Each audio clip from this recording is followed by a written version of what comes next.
اللہ کی زمین بھی خدا کی قسم رو رو کے پکارتی ہے، یا اللہ زنا کرنے والے مرد عورت کے لیے مجھے ہمت نہیں، پلیز قدموں سے میرے اوپر چلتے ہیں، اجازت دے میں لقمہ بنا کر ان کو نگل نہ جاؤں۔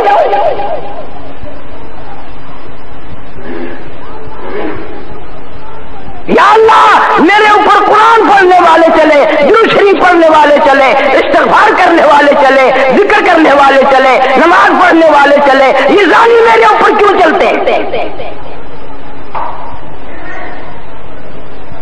امام اعظم امام ابو حنیفہ سارے کا جو رحمت اللہ علیہ کسی جگہ بیٹھ کے پڑھا رہے ہیں، غسل خانے میں سے نالی پانی کی نکل کے قریب سے گزر رہی ہے، ایک آدمی نہا کے نکلا، اشارہ کر کے بلا لیا کہ ذرا، وہ آ گیا، فرمانے لگے اماں کو نہیں ستایا کرتے، اماں کو نہیں ستایا کرتے۔ انہوں نے کہا جی کون کہتا ہے آپ سے؟ کس نے کہا کہ میں اماں سے لڑا ہوں، ڈانٹتا ہوں، تنگ کرتا ہوں؟ آپ نے کہا، آپ کو کس نے کہا؟ کہ بیٹا ضد نہیں کیا کرتے، اللہ سے ڈرا کریں۔ بتایا کسی نے نہیں، یہ جو پانی تیرے غسل کا نالی میں سے گزرا ہے یہاں قریب سے، میری نگاہ اس پانی پہ پڑ گئی، وہی گناہ نظر آئے جو ماں کو ستانے کے گناہ ہوتے ہیں۔ اتنا عظیم آدمی امام ابو حنیفہ رحمت اللہ علیہ۔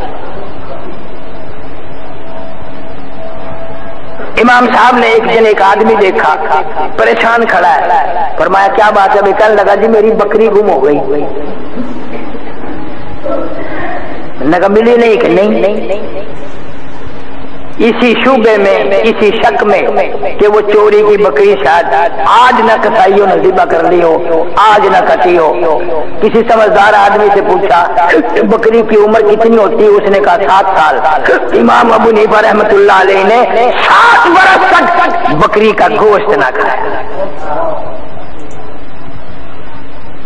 بغداد شہر میں بلا کی گرمی ہے، گرمی کا موسم ہے، دوپہر کا وقت ہے۔ امام ابو حنیفہ رحمت اللہ علیہ کو کسی نے دیکھا دھوم کسی مکان کے سامنے دھوپ میں کھڑے ہیں، مکان کا سایہ ہے، مکان کی چھاؤں ہے، لیکن دھوپ میں کھڑے ہیں، پسینہ پسینہ، کپڑے بھیگ رہے ہیں پسینے سے۔ کوئی واقف آدمی گزرا، وہ کہنے لگا دھوپ میں کھڑے ہیں؟ جی ہاں، کہ یہ سایہ کوئی دور ہے، اتوار کی چھاؤں میں کھڑے ہو جاؤ نا۔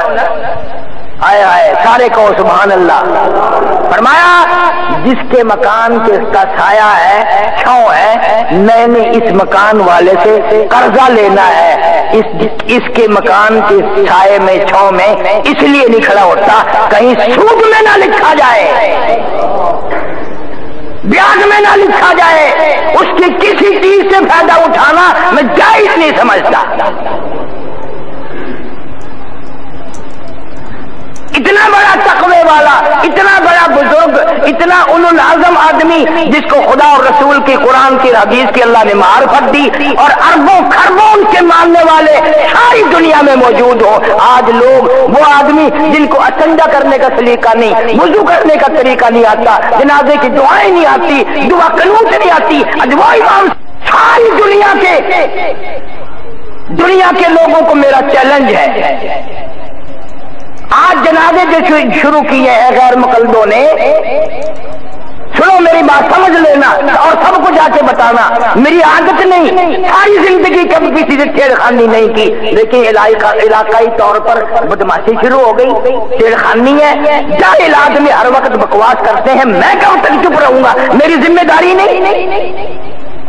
قیامت کے دن اللہ نے اگر میرے سے پوچھ لیا تو بھی وہاں جلوہ فروز کا عالم کا علاقہ تھا، تیری موجودگی میں یہ کیوں ہوا، تو میں کیا جواب دوں گا؟